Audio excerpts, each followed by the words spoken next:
What's up, everybody? Hi guys, welcome back to our channel, Allie and Nate. And today, we are gonna sum up our Titus's birth story.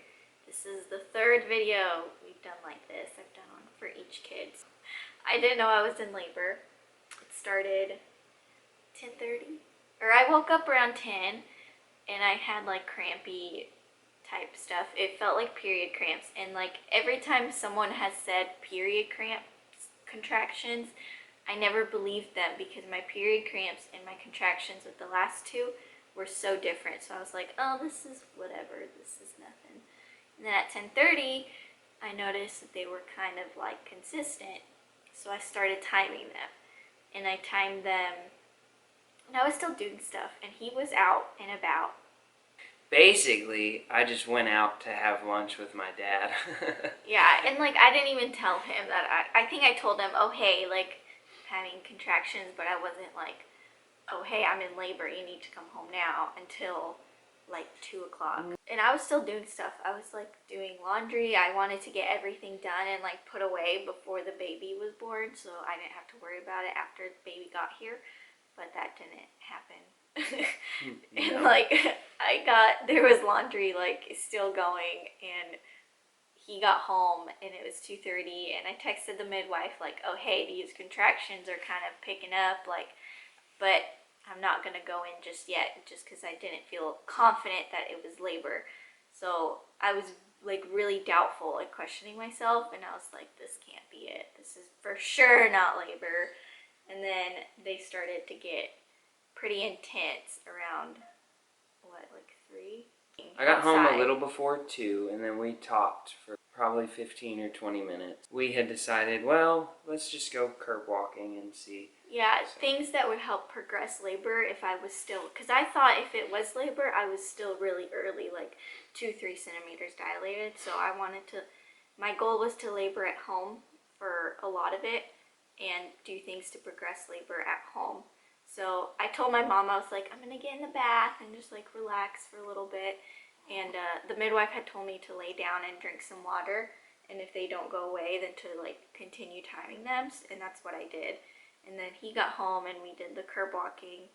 And this is where we started the birth vlog, with the curb walking. Yeah. Because at this point we had a pretty strong feeling that, well, we were going to have a baby in the next day or two. The curb walking worked to kind of help progress her, probably.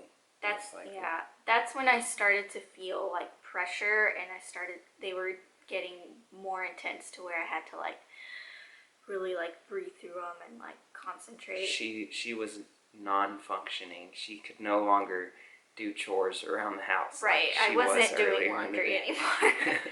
And I did the curb walking, and then we came back just like literally down the road. It wasn't very long. And then we came back, and then I went with my mom. And I remember walking with her, and I had 2 or 3 contractions that were super painful. And I walked back, and I texted the midwife. I was like, hey, I'm on my way. It was like 3:30-ish, kind of. It was, I think we left the house around 3:15. I remember that because I had to stop and get gas. We live 30 minutes, 30 about minutes 30 minutes away from the hospital and from the birth center.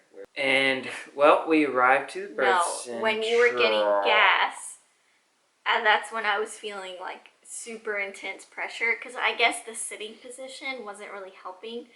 I don't know what the anatomy is when you sit and like the pressure, but that's like compared to standing up and walking, the sitting down position, I felt way more pressure, and I was like, oh, he better hurry up, I don't want to have this baby in the car. I was like, you better hurry. We got to the birth center, and I had like 2 contractions walking in, so I had to stop at the door before we got into the birth suite. Yeah, we got into the room, and she said, I can check you if you want. It was all up to me.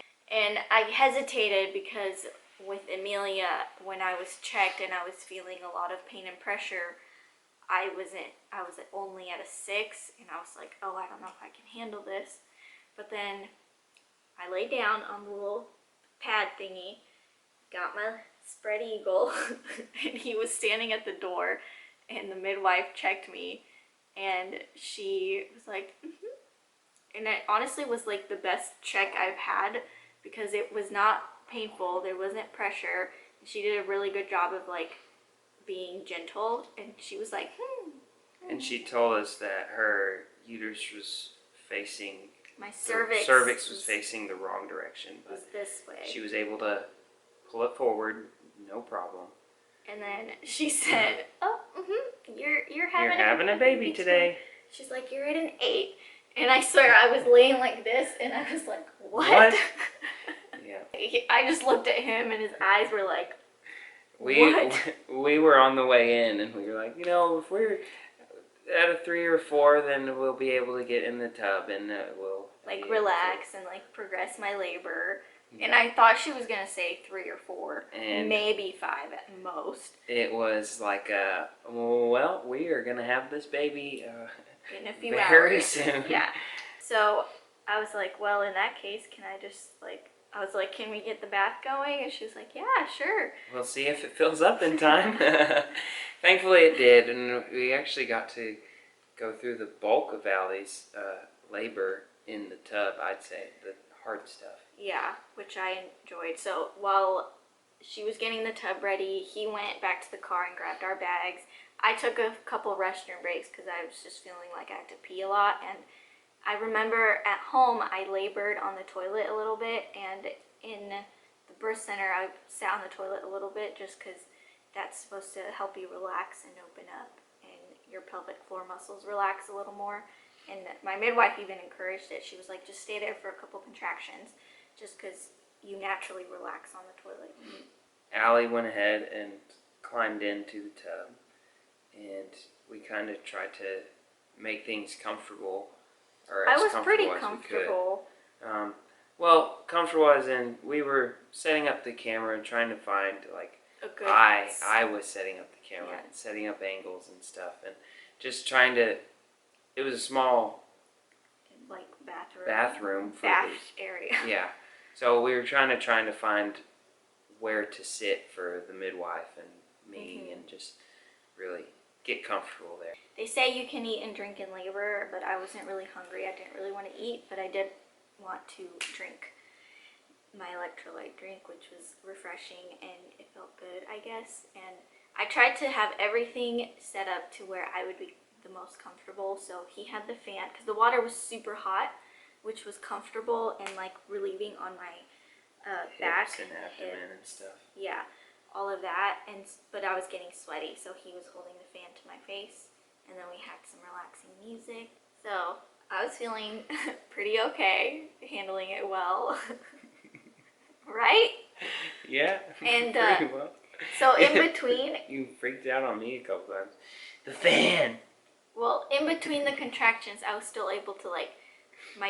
Lindsay got there. I called her while I was in the bathroom, and I was like, hey, you better get here. I'm at an 8. And she was like, oh, I thought, because I was texting her all day long, and I was like going back and forth like, oh, it might be real. Oh, it might not be real.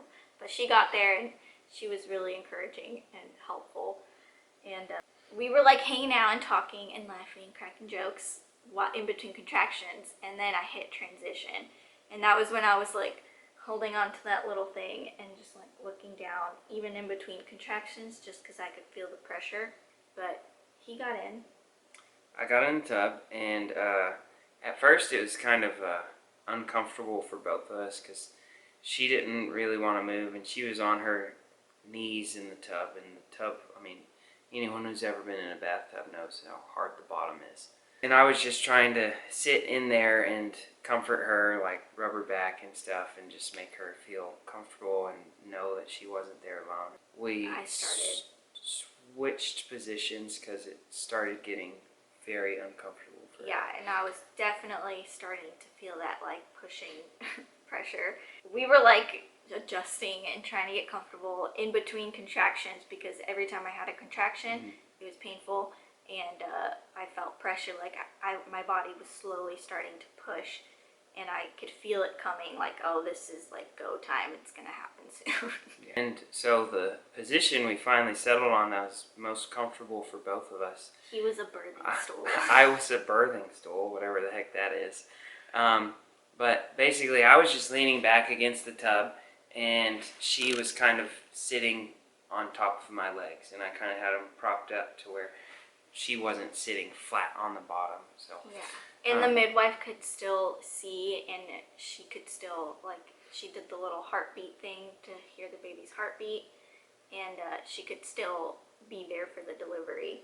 So it wasn't like bad for her. It was comfortable for everybody. And then it happened. I panicked. I thought I wouldn't scream this time because I thought I was handling the contractions a lot better than I was with Amelia and Alana. So I was like, oh, I got this. I'm definitely not going to scream. I felt his head. I was starting to push, and then I felt the opening and I felt the head, and then it stopped. My contractions stopped, so there was no more pushing going on. And she was I was screaming. like, ah! And this is the best part. They said, the midwife said, low tones, and she goes, Yeah. Because I was like, I'm going to make noise no matter what. It was just happening, so I was like, okay, I might as well sound like a grizzly bear. Yeah. I had a contraction, so I started pushing again, and then this is when it was relieving because I felt him basically and then she was like, the head is out and my water broke. That's when my Membrane water ruptured, head is out. And then I pushed a little bit more, and he Seconds later, here comes baby. And that was the craziest thing. So we did not see if we had a boy or a girl. So for 5 minutes. The midwife caught him and threw him right onto Allie's chest. And we were so we just sat there and just enjoyed the moment. That moment for me, but that pain when he's the baby's head is right there is unreal to me.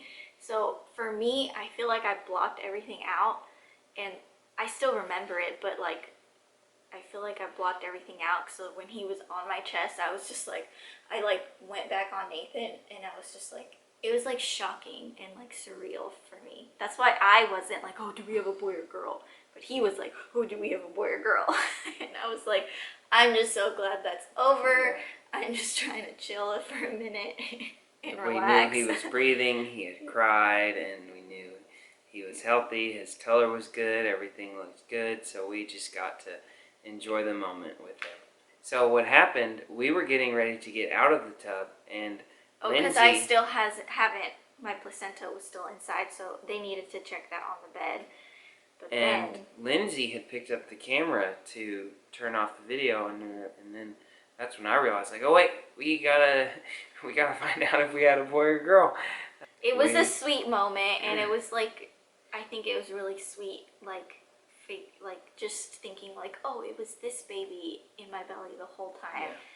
Yeah. And so something I'd like to add is our whole pregnancy, we didn't know if Titus was a boy or a girl. We wanted to have a surprise baby. We've talked to a lot of people about it, and they're like, oh, I don't know if I could do that. That's just, I have to know. We both had our suspicions, and this whole time we really thought that we were going to have a boy, but of course we didn't know until we met. So Allie and I had gone back and forth. We had 2 names picked out for boys and 2 names picked out for girls, and Allie said, you know what, when the baby's born, you just name him. You decide. You know what we wanted to go with. And so for me, that was that just made his birth all the more special because we've waited all this time to actually meet you, built this image of you in our head, and now we finally get to introduce you to the world for who you really are. And it was also this experience for both of us was the most peaceful and relaxing birth experience, and he was actually in there with me, and in the hospital. You should explain this. So for anyone, husbands, wives, who's questioning whether you should go with birth center or hospital, I would highly encourage that you consider the extra expenses of a birth center because, oh my gosh, not only was it more comfortable for Allie, but you as the husband are in the proper position. You become the #1 assistant, and you are the right-hand man, literally, to the birthing process. And the whole time we were just hanging out in the tub, or in the bathroom, the midwives were sitting right on the floor next to me, and it was just super chill moment. And then they were like, hey, do you want to get in the tub with her? And it's like, oh, yeah, like, that sounds fun. And before we got in the tub, they asked if I wanted to receive the baby, and I was like, huh, yeah, that sounds cool. And then I became the birthing stool, and I was like,